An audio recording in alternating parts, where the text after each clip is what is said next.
शैलेंद्रजी की केरळमध्ये काँग्रेसची सत्ता येणार आहे, कुठेतरी पक्षाला दिलासा मिळणार आहे, थोडंसं एक वॉर्मअप मिळणार आहे?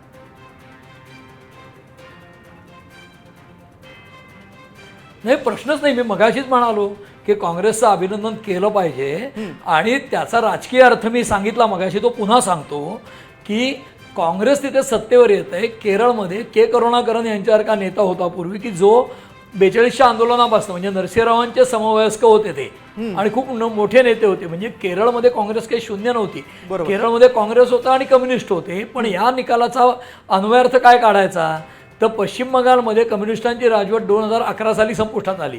माणिक सरकारांचं त्रिपुरातलं सरकार गेलं, तिकडे ते देवधर सुनील नेमले होते भाजपनी वगैरे, आणि तिथे त्रिपुरात सत्तांतर झालं.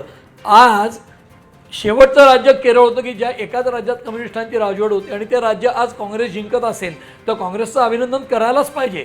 म्हणजे मी काही तिथे ईव्हीएमचा घोटाळा झाला, मग काहीतरी सिक्युरिटी फोर्सेस खूप होते किंवा कमीच लावले होते आणि जास्ती किंवा जातीय गणित वगैरे काय असेल ते असेल, निकाल आहे आणि काँग्रेस जिंकून आले याचं स्वागतच केलं पाहिजे ना. याच्यात काही कुठलंही आकर्ष ठेवायचं कारण नाही. लोकशाहीमध्ये आज काँग्रेस निवडून आलं आणि तिथे अभिनंदनाला पात्रच आहे. आणि मी तुम्हाला सांगतो की जसं तुम्ही मगाशी एक प्रश्न विचारलात की हा नरेंद्र मोदींचा विजय आहे का, मी त्याच्यावरही उत्तर देताना सांगितलं कुठल्याही एका घटकामुळे विजय मिळत नाही. निवडणुकीचं राजकारण, निवडणुकीतले विजय हे सगळे गुंतागुंतीचे विषय असतात. एकाच घटकामुळे, म्हणजे फक्त निवडणूक यादीमुळे मिळाला का, फक्त सिक्युरिटी फोर्सेस मिळाला का, फक्त जातीय राजकारणाचा परिपाक आहे का, ममता बॅनर्जींचे अँटी इन्कमन्स, हे अनेक फॅक्टर्समुळे विजय मिळत असतो. त्यामुळे निवडणुकीचं राजकारण आणि त्यातलं यशापयश ही अतिशय गुंतागुंतीची प्रोसेस आपल्याला डिजिटल टेक्नॉलॉजीमुळे हो किंवा नाहीमध्ये उत्तर हवं असतं आणि ते काही मला योग्य असं वाटत नाही. म्हणून मी काँग्रेसचा जो आज विजय आहे केरळमधला त्याचं अभिनंदनच केलं पाहिजे. त्याच्याबद्दल काही म्हणजे भारतीय जनता पक्ष तिथे 1 वर होता, मगाशी 3 वाटत होते, म्हणजे थोडी 1च्या 3ला गेले असं वाटतं, परत 1ला. आता मला माहीत नाही ताजा आकडा काय भाजपचा. त्यामुळे जे जे लोक यश मिळवतात निवडणुकीत त्यांचं अभिनंदन केलंच पाहिजे ना. बाकी मुद्दे लोंढ्यांनी मांडले त्यांच्या पक्षाच्या वतीने ते बरोबर आहेत की तिथे एवढा सिक्युरिटी फोर्स, मग ठराविक मतं वगळली, ॲडज्युडिकेशन झालं नाही, त्याचं त्यांनी कायदेशीर मार्गाने दाद मागितली पाहिजे आणि ती करत राहायचा लोकशाहीत अधिकार आहे. फक्त हाक्यांच्याबद्दल त्यांनी व्यक्तिगत कॉमेंट केली ती योग्य नाही. म्हणून मी मुद्दाम त्यांना हे बोललो होतो की का इतके हुशार आहेत तर त्यांनी राष्ट्रीय राजकारणात असायला पाहिजे, पण ते नाही आहेत दुर्दैवानी. बघू ना आपण ते काय म्हणतात.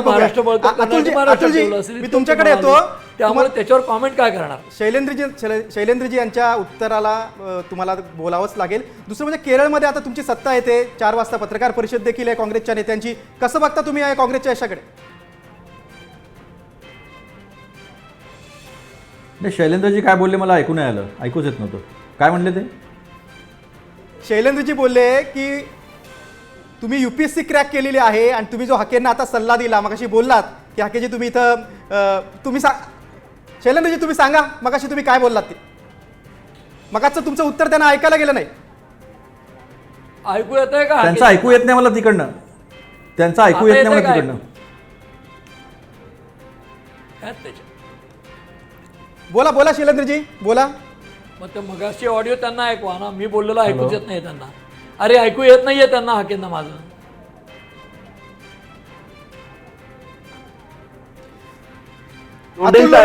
अतुल लोंढेंनी राजकीय हॅलो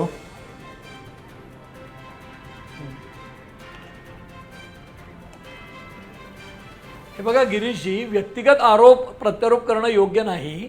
त्यामुळे हाके आतापर्यंत इथेच बसलेत प्रवक्ते म्हणून बाकीचे लोक पुढे गेले वगैरे असं काही हिणवायचं कारण नाही. म्हणून मी लोंढेंना मुद्दाम बोललो की तुम्ही इतके हुशार होता, तुम्ही राष्ट्रीय राजकारणात का नाही अशा, आणि हे योग्य नाही. अगदी बरोबर. आपण उत्तर लगेच काढणं, मला वाटतं निवडणुकीच्या राजकारणाचं विश्लेषण करताना आपण हा जो निकाल आलाय त्याचं विश्लेषण करूया ना, व्यक्तिगत आरोप दोषारोप कशाला करायचे. म्हणून मी मुद्दाम लोंढेंना उद्देशून बोललो. ते मित्रच आमचे सगळ्यांचे.